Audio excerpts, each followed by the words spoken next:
India Legal presents Courts Roundup.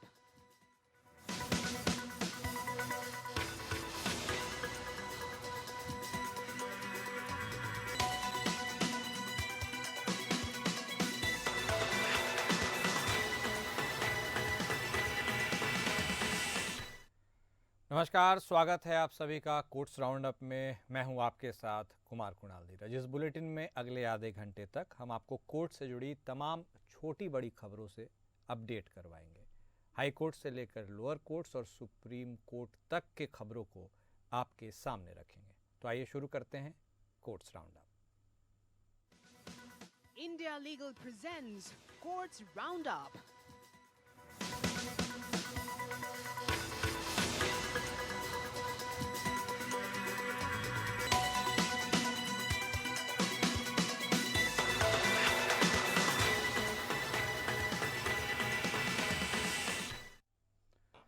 Supreme court ने असम में बहुत बड़े पैमाने पर फर्जी एनकाउंटर्स यानी मुठभेड़ों के साथ साथ PUCL बनाम महाराष्ट्र राज्य के जारी निर्देशों का राज्य के अधिकारियों द्वारा अनुपालन न करने का आरोप लगाने वाली याचिका पर आदेश सुरक्षित रख लिया। जस्टिस कांत और जस्टिस N कोटेश्वर सिंह की खंडपीठ ने मामले की सुनवाई की। सुप्रीम कोर्ट के समक्ष याचिका ने गुवाहाटी हाई कोर्ट के एक आदेश को चुनौती दी, जिसके तहत याचिकाकर्ता की जनहित याचिका को खारिज कर दिया गया, क्योंकि हाई कोर्ट का विचार था कि कथित घटनाओं की अलग से जांच की आवश्यकता नहीं है, क्योंकि राज्य के अधिकारी प्रत्येक मामले में जांच कर रहे थे। एडवोकेट प्रशांत भूषण याचिकाकर्ता की ओर से पेश हुए और तर्क दिया कि असम में PUCL बनाम महाराष्ट्र राज्य में निर्धारित दिशा निर्देशों के साथ पिछले कुछ वर्षों में बड़े पैमाने पर उल्लंघन हुआ है, जहां सुप्रीम कोर्ट ने अन्य बातों के साथ साथ निर्देश दिया है। उन्होंने कहा कि PUCL के फैसले में दिशा निर्देश जहां तक संभव हो पुलिस मुठभेड़ों में गंभीर चोट के मामलों पर भी लागू किए गए थे, और तर्क दिया कि PUCL दिशा निर्देशों के पीछे मंशा यह थी कि एक प्राथमिकी दर्ज की जाए और इस आधार पर स्वतंत्र जांच की जाए कि आरोपी पुलिस अधिकारियों ने कुछ गलत किया है या नहीं। भूषण ने कहा कि असम के कई मामलों में पीड़ितों के खिलाफ प्राथमिकी दर्ज की गई। उन्होंने आगे यह भी उल्लेख किया कि जब मामला हाईकोर्ट के समक्ष लंबित था, मौत के मामलों के अलावा गोलियों से घायल होने वाले 135 मुठभेड़ के मामले थे। आरोपों की स्वतंत्र जांच नहीं होने की बात पर भूषण ने कहा कि राष्ट्रीय मानवाधिकार आयोग ने मामले को असम मानवाधिकार आयोग के पास भेज दिया और AHRC ने इसमें शामिल होने से इनकार कर दिया, क्योंकि मामला उच्च न्यायालय में लंबित था। दूसरी ओर सॉलिसिटर जनरल तुषार मेहता ने जोर देकर कहा कि PUCL दिशा निर्देश बाध्यकारी थे और दांतों का अनुपालन नहीं किया गया था। वर्तमान याचिका दायर करने के पीछे की मंशा पर सवाल उठाते हुए उन्होंने दावा किया कि याचिकाकर्ता द्वारा मांगी गई जांच से सुरक्षाकर्मी हतोत्साहित होंगे, जिन्होंने आतंकवादी हमलों और उग्रवाद, जो कि असम में अधिक व्याप्त हैं, से राष्ट्र की रक्षा के लिए अपनी जान दांव पर लगा दी। इस महीने की शुरुआत में न्यायालय ने संकेत दिया कि मामले में विचार किया जाने वाला एकमात्र मुद्दा यह था कि PUCL बनाम महाराष्ट्र राज्य के दिशा निर्देशों का अनुपालन किया गया था या नहीं।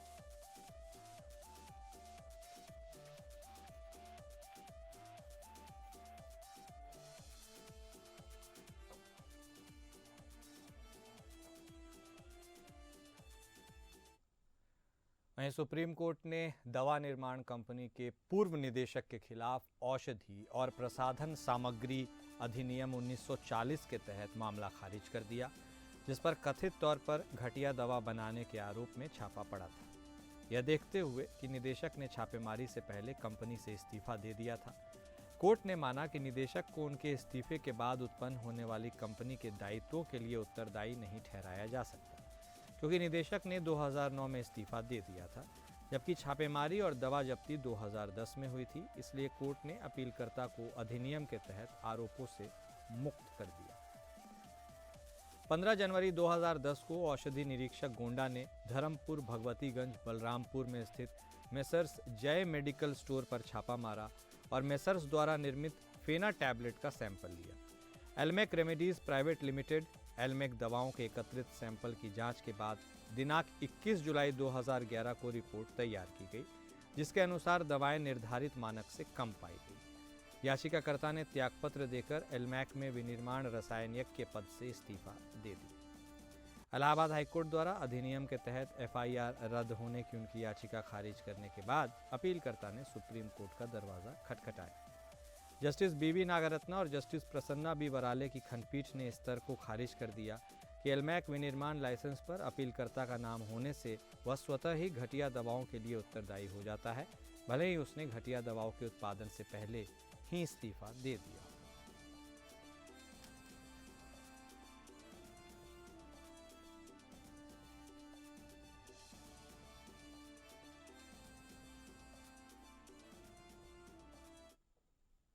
सुप्रीम कोर्ट बार एसोसिएशन बनाम बीडी कौशिक मामले में जहां सुप्रीम कोर्ट एससीबीए में चुनावी सुधारों के मुद्दे पर विचार कर रहा है, यह सामने आया कि सुप्रीम कोर्ट के पूर्व जज जस्टिस एल नागेश्वर राव ने सिफारिशें करने के लिए प्रस्तावित समिति का नेतृत्व करने वाली पर सहमति उस पर व्यक्त की थी। समिति एससीबीए की कार्यकारी समिति के चुनाव को विनियमित करने वाले उपनियमों में सुधार और उपयुक्त संशोधनों के लिए मानदंड की सिफारिश करने का प्रस्ताव है। इसमें सीनियर एडवोकेट शामिल होंगे जिन्होंने एससीबीए के पदाधिकारियों के रूप में चुनाव लड़ने में कभी रुचि नहीं ली है। न्यायालय ने कहा, प्रस्तावित सुधारों में अन्य बातों के साथ साथ चुनाव लड़ने की पात्रता शर्तें भी शामिल हो सकती हैं।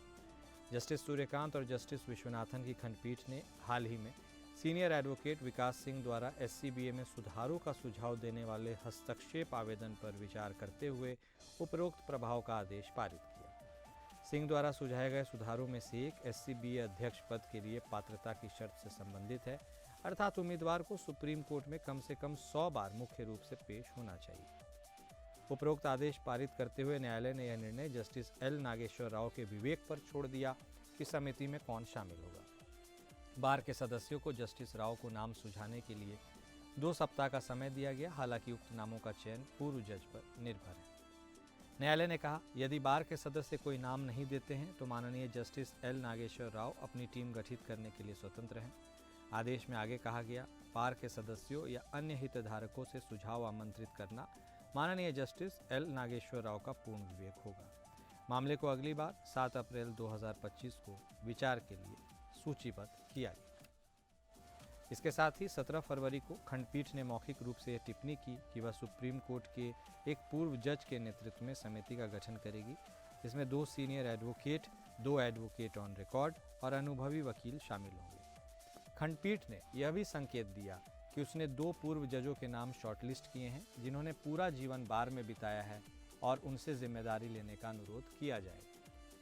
अब जस्टिस राव, जिन्होंने मई 2016 में सुप्रीम कोर्ट के जज के रूप में नियुक्ति से पहले 1995 से 2016 तक सुप्रीम कोर्ट में प्रैक्टिस की, समिति की अध्यक्षता करने के लिए सहमत हो गए।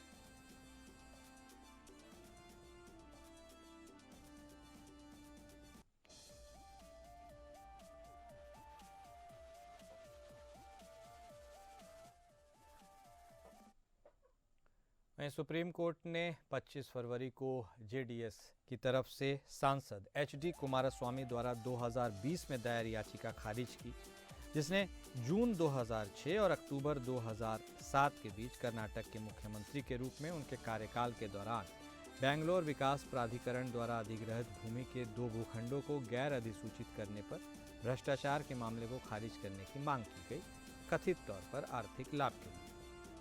जस्टिस दीपांकर दत्ता और जस्टिस राजेश बिंदल की खंडपीठ ने कर्नाटक हाईकोर्ट के 2019 के फैसले में हस्तक्षेप करने से इनकार किया, जिसमें कार्यवाही रद्द करने से इनकार कर दिया गया। कुमारस्वामी ने तर्क दिया कि भ्रष्टाचार निवारण अधिनियम की धारा 19 भाग 1 के तहत 2018 में संशोधन के मद्देनज़र भ्रष्टाचार के आरोप के लिए उनकी जांच करने के लिए प्राधिकरण से पूर्व मंजूरी की आवश्यकता थी।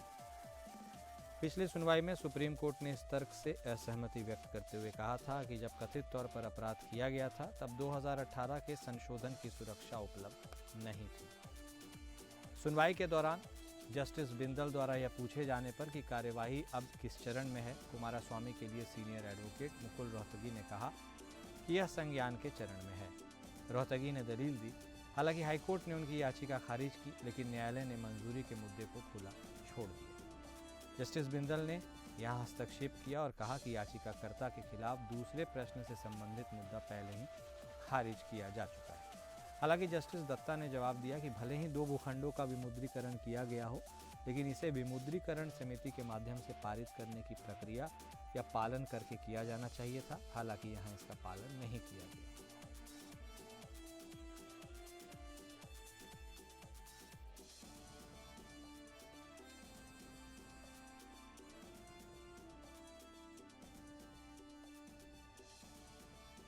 सुप्रीम कोर्ट ने हाल ही में कहा कि महाराष्ट्र क्षेत्रीय एवं नगर नियोजन अधिनियम 1966 की धारा 127 के अनुसार इस अधिनियम के तहत किसी भी योजना में निर्दिष्ट किसी भी उद्देश्य के लिए आरक्षित भूमि का उपयोग निर्धारित समय सीमा के भीतर किया जाना चाहिए, अन्यथा आरक्षण समाप्त माना जाएगा। न्यायालय ने यह भी कहा कि अधिनियम के तहत प्रदान की गई समय सीमा पवित्र है और इसका राज्य या राज्य के अधीन अधिकारियों द्वारा पालन किया जाना चाहिए। जस्टिस जेबी पारदीवाला और जस्टिस आर महादेवन की पीठ ने कहा, भूमि मालिक को कई वर्षों तक भूमि के उपयोग से वंचित नहीं रखा जा सकता। एक बार जब भूमि मालिक पर किसी विशेष तरीके से भूमि का उपयोग न करने का प्रतिबंध लगा दिया जाता है तो उक्त प्रतिबंध को अनिश्चित काल के लिए खुला नहीं रखा जा सकता। इस प्रावधान के अनुसार यदि कोई आरक्षित भूमि 10 वर्षों के भीतर अधिग्रहित नहीं की जाती है या यदि ऐसी भूमि के अधिग्रहण की कार्यवाही शुरू नहीं की जाती है तो मालिक उपयुक्त प्राधिकरण को नोटिस दे सकता है। अधिनियम की धारा 49 भाग 7 के अनुसार अगर नोटिस की पुष्टि की तारीख से 1 वर्ष के भीतर उपयुक्त प्राधिकारी भूमि अधिग्रहण के लिए आवेदन करने में विफल रहता है तो आरक्षण समाप्त माना जाएगा। इसके अलावा आरक्षित भूमि मालिक को अनुमेय उद्देश्यों के लिए उपलब्ध हो जाएगी। इसे ध्यान में रखते हुए सुप्रीम कोर्ट ने कहा कि आरक्षण 2 जनवरी 2008 को समाप्त हो गया।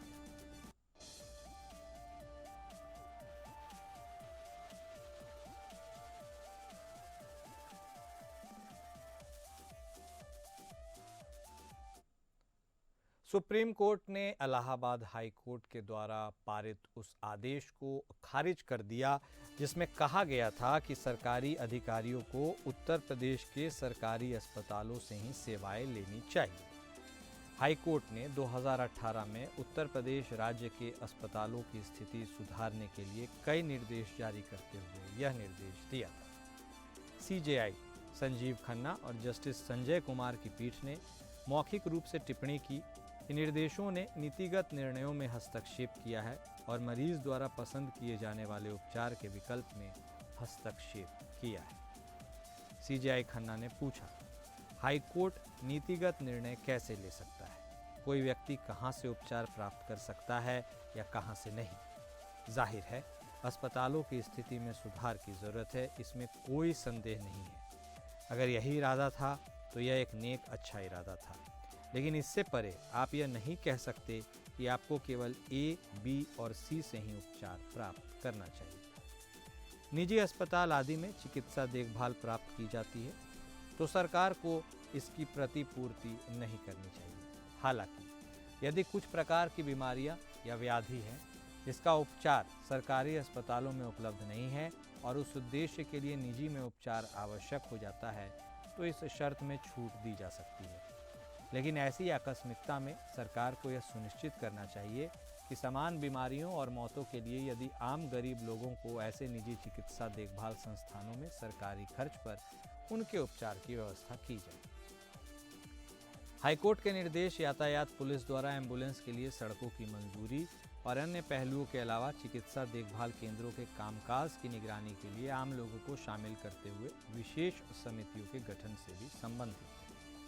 चीफ जस्टिस ने सरकारी अस्पतालों में चिकित्सा कर्मचारियों के रिक्त पदों को भरने के हाईकोर्ट के निर्देश पर भी मौखिक रूप से आपत्ति जताई।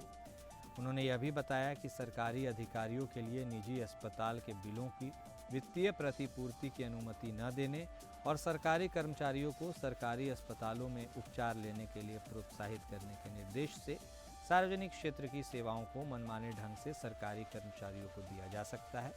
इससे वंचित रोगियों की जरूरतों को नजरअंदाज किया जा सकता है।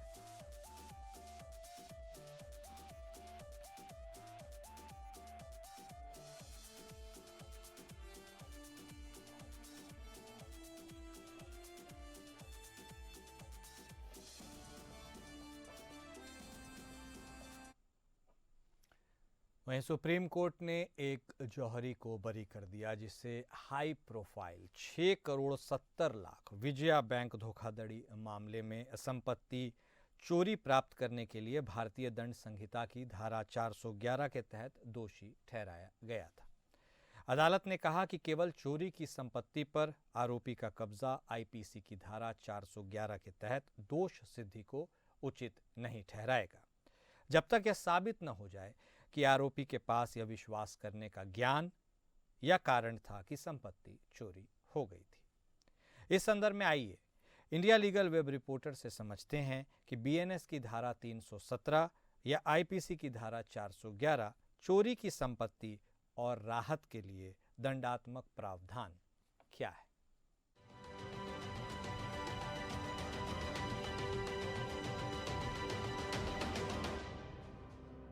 सुप्रीम कोर्ट रिसेंटली एक ज्वेलर को एक्विट कर दिया जो सेक्शन 411 आईपीसी के तहत कन्विक्टेड था 6.7 crore Vijaya bank fraud case में चोरी का माल रखने के लिए। सेक्शन 411 आईपीसी जो अब सेक्शन 317 बीएनएस है, चोरी का माल रखने या रिसीव करने के ऑफेंसेस से डील करता है। ये किसी भी व्यक्ति को जो चोरी का माल रिसीव या रिटेन करता है, जानते हुए या रीजन टू बिलीव होने पर कि माल चोरी का है, 3 साल तक की सजा दे सकता है। इस केस में कोर्ट ने एक्सप्लेन किया कि सिर्फ चोरी का माल होने भर से कन्विक्शन नहीं हो सकता, जब तक अक्यूज्ड को पता ना हो कि वो चोरी का है। Trimbak versus state of MP 1954 पर भरोसा करते हुए कोर्ट ने कहा कि प्रोसिक्यूशन ये प्रूव नहीं कर पाया कि गोल्ड चोरी का था या सोने का, इसके फ्रॉडुलेंट ओरिजिन का पता था।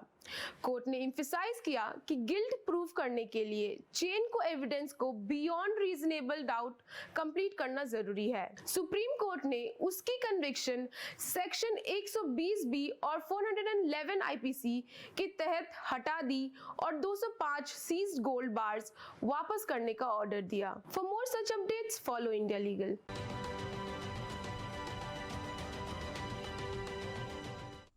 और कोर्ट्स राउंड अप में अभी के लिए बस इतना ही। नमस्कार। India Legal presents Courts Roundup.